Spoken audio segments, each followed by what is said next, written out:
Hello everyone, and welcome to my channel. If you enjoy scary stories, all told in either soft-spoken or whispered versions, welcome, you've come to the right channel. Today I'm going to share with you 11 terrifying but true horror stories reported in the news. But before we begin, and before you put in your headphones, hit that subscribe button and the like and the notification bell. But even before we begin, you know I love candles, so I got a new candle today.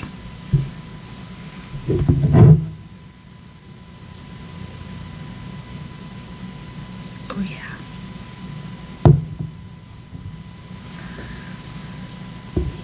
So let's light this puppy up.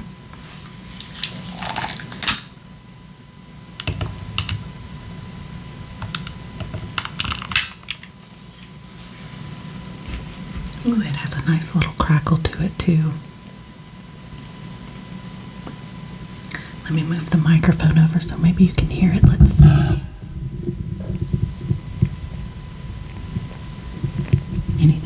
Anything? We're going to go ahead and get started with our 11 terrifying stories. It says, so it's going to start out the blog or the article. A terrifying movie or book or show gets your blood pumping in the moment of consumption. Sure, we covered our eyes in Squid Game with the rest of the world, but for the most part, you rest easy afterward knowing that what you've witnessed is fiction, deliberately spun up to creep you out. When the real world gets eerier than any Stephen King could dream up, that's when you have every right to get a little scared of the dark. Can you hear that candle? Listen to that. I love it. Love. Once in a while, a story of a dreadful disappearance, demonic possession, or devil worship will land in the local paper instead of a pulpy old paperback. We've rounded up the most unnerving real-life tales below. In honor of spooky season, I'm assuming this came out in October, here are 11 we can't stop thinking about. The Axe Murder House. The Villisca Axe Murder House in Villisca, Iowa, is a well-known tourist attraction for ghost hunters and horror lovers alike. The site of a gruesome unsolved 1912 murder in which 6 children and 2 adults had their skulls completely crushed by the axe of an unknown perpetrator, was purchased in 1994, restored to its 1912 condition, and converted into a tourist destination. It costs $428 a night to stay in the old haunted home, where visitors always report strange paranormal experiences, such as visions of a man with an axe roaming the halls, or the faint screams of children. But in November of 2014, the haunting took a darker turn. Robert Stephen Larson, Jr., 37, of Rhinelander, Wisconsin, was on a regular recreational paranormal visit with friends when the true horror stuck. per vice. His companions found him stabbed in the chest, an apparently self-inflicted wound, called 911, and Larson was brought to a nearby hospital before being helicoptered to Creighton University Medical Center in Omaha. The Montgomery County Sheriff's Office said Larson suffered the self-inflicted injury at about 12:45 a.m., which is around the same time the 1912 axe murders in the house began. I have to stop for a minute. My candle is going nuts, and there is like no wind in here. Look at it. What the what? It is like wind is like blowing it like crazy, but there's no wind. I have nothing on in here. Oh, it's always something, isn't it? Let's keep going. Larson, recovered from his injuries, but has never spoken publicly about what occurred that day. For Martha Lynn, the owner of the home, the incident was very upsetting. It's publicity, but it's not exactly the kind of publicity you desire to have.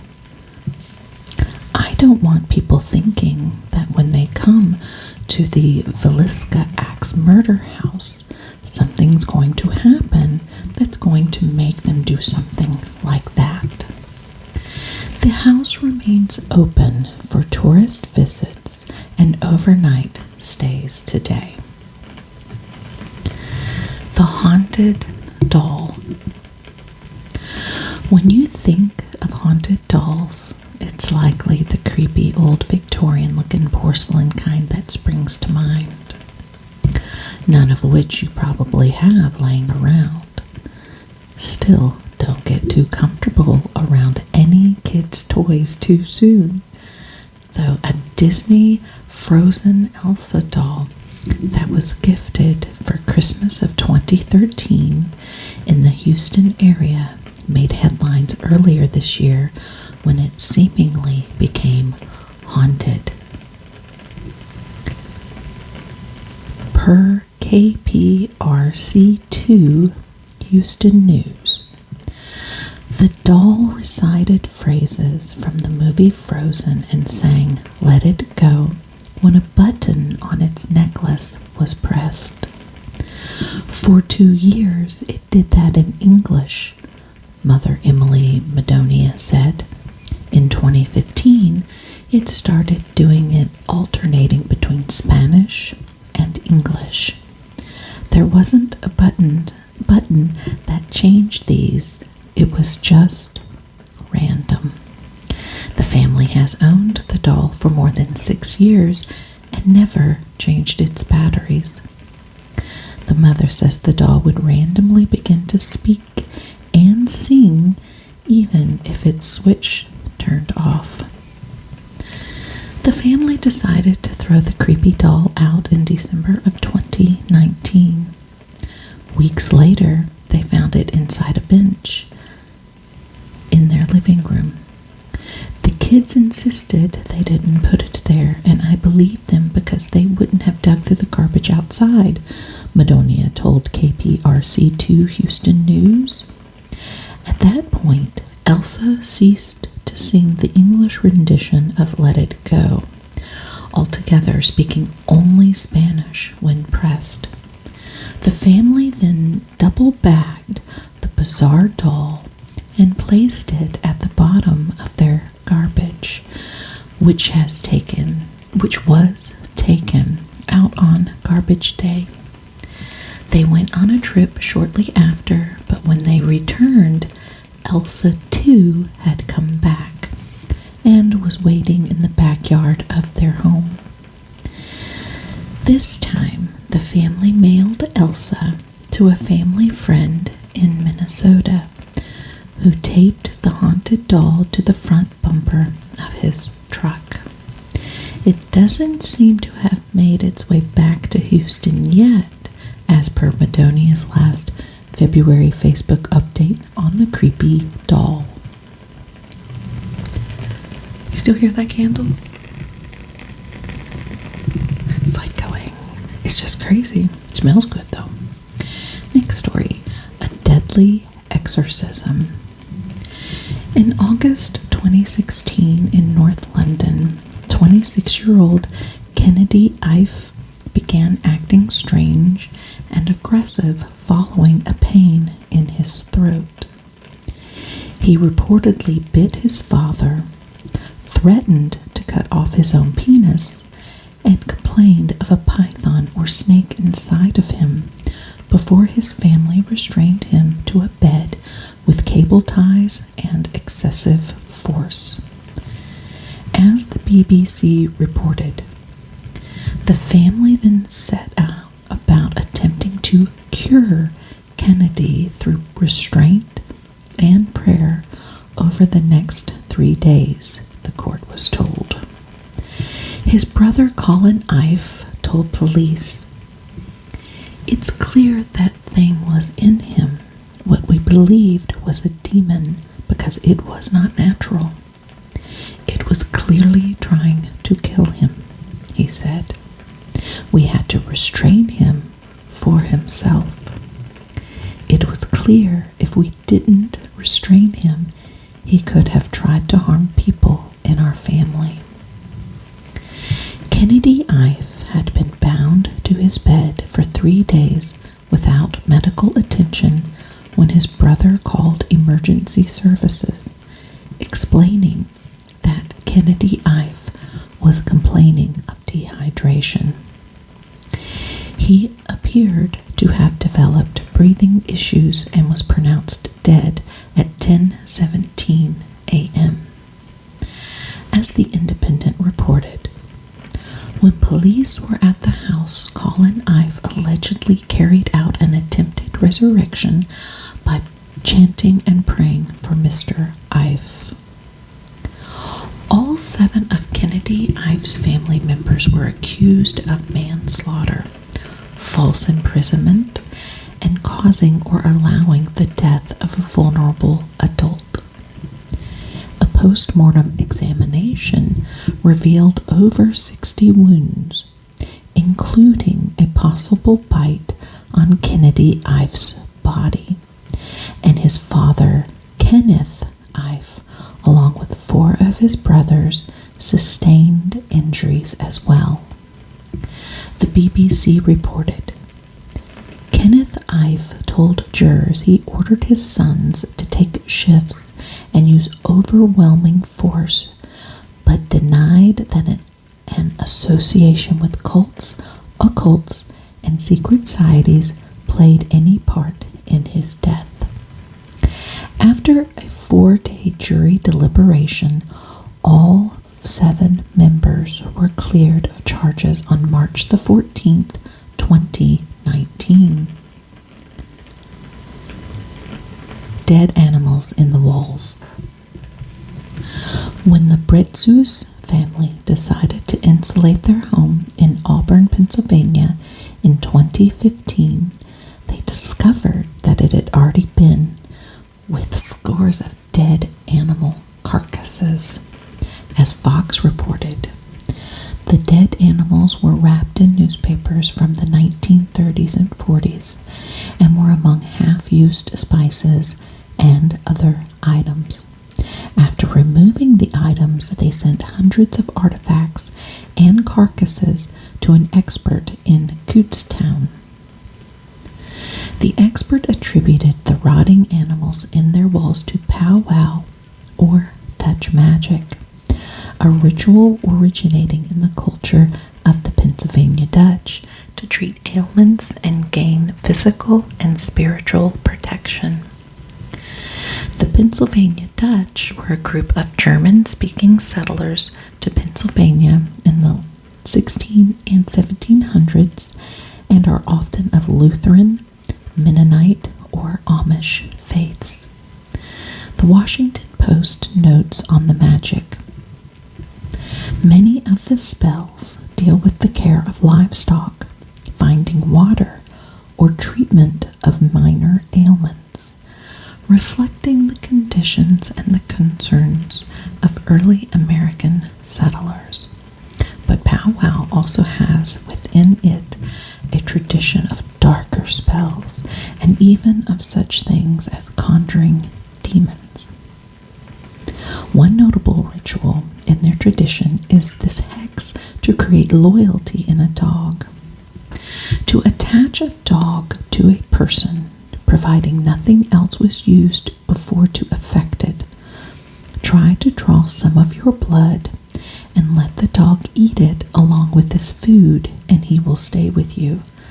Ew.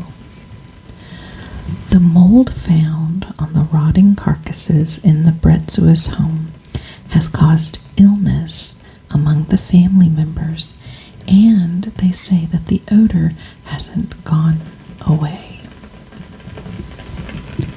Florida devil worshipping. Friends noticed that Danielle Harkins, a 35-year-old school teacher near St. Petersburg, Florida, started acting strangely in June 2012, developing an interest in demonic rituals. Soon after, she was arrested for abuse of 7 of her former students, as the Tampa Bay Times reported. Daniel Hawkins told the kids they needed to rid their bodies of demons as the group gathered before dusk Saturday around a small fire near the St. Petersburg Pier.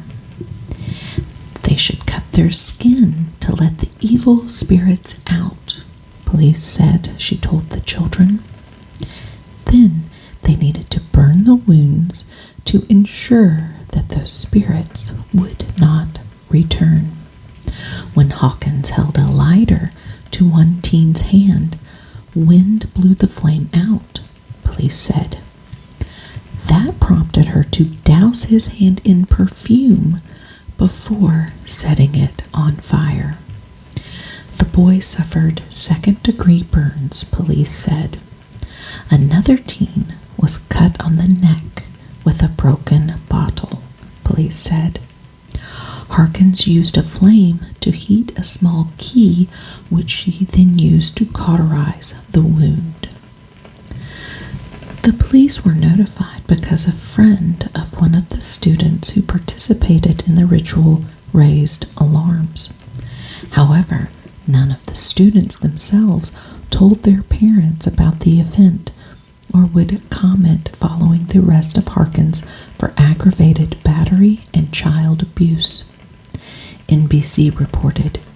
Investigators said they've spoken to Harkins, but she didn't spell out what type of religion would require such drastic measures. She hasn't informed us exactly what she was trying to accomplish with this, Puets of the St. Petersburg Police Department said. The death of Elisa Lamb.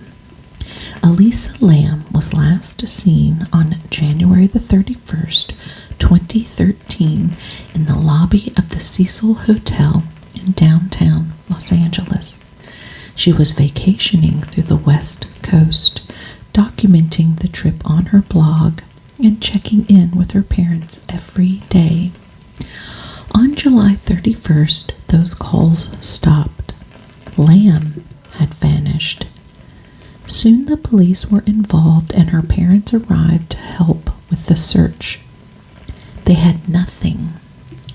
That February, LAPD released elevator surveillance footage of Lamb before her disappearance. The footage shows Lamb behaving strangely in the elevator, appearing to talk with invisible people, peering around the corner of the door, crouching in the corner, and opening and closing the door. But what exactly is going on in this video raises more questions than answers. Theories range from psychotic episode to demonic possession to unknown assailants just out of the camera's view. Around that time, hotel guests started reporting weird things happening with the Cecil Hotel water supply. As CNN reports, "The shower was awful," said Sabina Bao, who spent 8 days there during the investigation. "When you turned the tap on, the water was coming black for the first 2 seconds, and then it was going back to normal. The tap water tasted horrible," Bao said. "It had a very funny, sweet, disgusting taste. It's a very strange taste. I can barely describe it. But for a week, they never complained. We never thought anything of it," she said. "We thought it was just the way it was here." On the morning of February the 19th, a hotel employee climbed to the roof and used a ladder to investigate the hotel's water storage tanks. That's where authorities found the decomposing naked body of Lamb, whose personal items were found nearby. After an autopsy, her death was labeled accidental. NBC Los Angeles reported at the time about the strange circumstances in the hotel's past. "The tank has a metal latch that can be opened, but authorities said access to the roof is secured with an alarm and lock." The single-room occupancy hotel has an unusual history. Night stalker Richard Ramirez, who was found guilty of 14 slayings in the 1980s, lived on the 14th floor for several months in 1985. An international serial killer, Jack Unterweger, is suspected of murdering 3 prostitutes during the time he lived there in 1991. He killed himself in jail in 1994. In 1962, a female occupant jumped out of one of the hotel's windows, killing herself and a pedestrian on whom she landed. In February 2021, a Netflix documentary called Crime Scene: The Vanishing at the Cecil Hotel explored Elisa's tragic case and the history of the cursed Cecil Hotel. An exorcism in Indianapolis. Last year, the Indianapolis Star published a lengthy report on a family terrorized by 3 children allegedly possessed by demons. The account of Latoya Amons and her family tells disturbing stories of children climbing up the walls, getting thrown across rooms, and children threatening doctors in deep, unnatural voices. It would seem like something straight out of a movie, a work of fantasy, except all of these accounts were more or less corroborated with nearly 800 pages of official records obtained by the Indianapolis Star and recounted in more than a dozen interviews with police, DCS personnel, psychologists, family members, and a Catholic priest. One of the more chilling sections of the report includes a segment about the possessed 9-year-old. According to Washington's original DCS report, an account corroborated by Walker, the nurse, the 9-year-old had a weird grin and walked backward up a wall to the ceiling. He then flipped over Campbell, landing on his feet.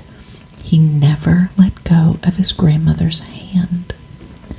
Another segment of the piece reads, "The 12-year-old would later tell mental health professionals that she sometimes felt as if she were being choked and held down so she couldn't speak or move. She said she heard a voice say she'd never see her family again and wouldn't live another 20 minutes. Utah murder-suicide. In September of 2014, a Utah teen returned to his home to find his parents and 3 siblings dead. In a notebook, a to-do list had been scribbled on the pages. The list looked as if his parents were readying to go on vacation. Items such as feed the pets and find someone to watch after the house were written, the Salt Lake Tribune reported. It appeared to be a murder-suicide, but there was no suicide note, no prior indication that they would do this, no explanation. People could not figure out why 2 parents would kill themselves and 3 of their 4 children. For a year, no one knew exactly what happened to the family or what would drive the parents to do something so unthinkable. In January, police released more chilling details in the case. According to the accounts from family members and an investigation by police, the parents were driven by a belief that the apocalypse was coming and an obsession with a convicted killer. As the Washington Post reported, friends and family told police that the parents were worried about the evil in the world and wanted to escape a pending apocalypse. But most assumed they just wanted to move somewhere off the grid. Investigators also found letters written by Christy Strack to one of the state's most infamous convicted killers, Dan Lafferty, who was convicted in the 1984 fatal stabbing of his sister-in-law and her 1-year-old daughter. According to trial testimony, he killed the victims at the order of his brother, Ron Lafferty, who claimed to have had a revelation from God. The story became a book called Under the Banner of Heaven. Police said Christy Strack became friends with Dan Lafferty, and she and her husband even visited him in prison. The phone stalker. In 2007, ABC News documented a series of cell phone calls to families with terrifying, specific death threats. The unidentified callers knew exactly what families were doing and what they were wearing.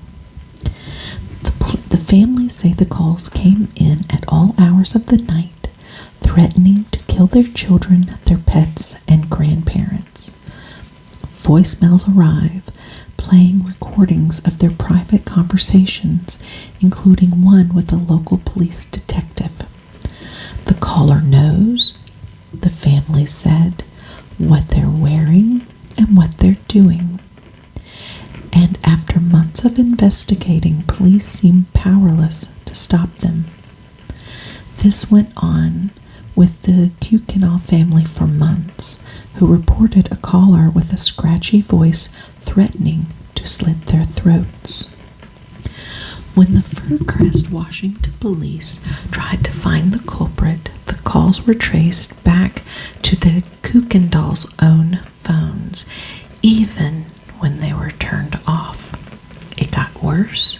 The Kukendalls and 2 other Firecrest families told ABC News that they believe the callers are using their cell phones to spy on them. They say the hackers know their every move, where they are, what they're doing, and what they're wearing. The callers have recorded private conversations, the families and police said, including a meeting with a local detective. The Watcher. After moving into their $1.3 million dream home, a New Jersey family started receiving creepy death threats from someone who identified themselves as the Watcher. As CBS News reported earlier this year, since moving in, the owners said they have received numerous letters from the mysterious person. The watcher claimed the home has been the subject of my family for decades, and I have been put in charge of watching and waiting for its second coming, Castro reported. The new owners have several children, and other letters asked, "Have they found out what's in the walls yet?" And, "I am pleased to know your names now, and the name of the young blood you have brought to me." The family was forced to flee from their home and later filed a lawsuit against the previous owners. Issei, I don't know how to say the name, it's spelled Issei, so maybe Issei the cannibal. In 1974, 24-year-old Waco University student Issei Sagawa allegedly followed a German woman to her home in Tokyo, Japan, broke into her apartment while she was sleeping, and attempted to cut a piece of flesh off her body to consume. When she awoke, she reportedly fought him, and he was later captured by the police. According to a 2012 Vice documentary that covered Issei's bizarre story, he was mistakenly charged with attempted rape, and his wealthy father paid the victim a settlement outside of court to have the charges dropped. 7 years later, in 1981, he allegedly committed a murder in France, shooting and eating a fellow university student, Renee Hartevelt. Issei creepily documented the entire experience with photographs, and he was captured by authorities once again while attempting to dump the rest of her body in the Bois du Boulogne lake. He was deported back to Japan and committed to a mental institution. For reasons unknown, his psychologist in Japan declared that he was sane. Furthermore, a legal technicality involving the French government refusing to turn over the documents from his case meant that his murder charges were dropped completely. He checked himself out of the mental hospital and has reportedly been walking the streets as a free man ever since. Issei, I don't know how to say his name, Issei, has even become a controversial celebrity, writing over 20 books. According to Japan Today, he most recently fantasized about an unnamed TV actress saying, "I'll catch a glimpse of her thigh and think, that sure looks tasty, but I don't feel like I can actually want to eat it. As I accomplished the act of cannibalism once, there's no meaning to maintaining the desire for it anymore." In my book, I wrote that human flesh, was tasty, but that was not really true. I'd much rather eat Kobe beef, but because I'd desired to consume human flesh for so long, I'd managed to convince myself that it would necessarily be delicious. Issei Sagawa was also referenced in the Rolling Stone song Too Much Blood, with the lyrics reading, "And when he ate her, he took her bones to the Bois de Boulogne." He is currently 73 years old and continues to live in Kawasaki City, Japan. To this day, no one knows why France did not allow Japan to give him a trial. So what do you think? Those are pretty disturbing. I don't know if they're necessarily ghost story, but definitely bizarre. Kind of falls in that category. And I don't know if you can still hear the candle. It is super loud. Listen. It's really relaxing, actually. But it's kind of creepy that there's no wind and it's just going nuts. Maybe it's the kind of candle it is. I don't know. But it smells good. It's relaxing. And it is blowing everywhere. It's crazy. So if you have an idea, a story you would like told, comment below or send me an email. My contact is in the description box. So don't forget to hit that subscribe button and the like button. Let me know that you do like this. It's encouraging, really is. So until then, everyone, stay just a little scared.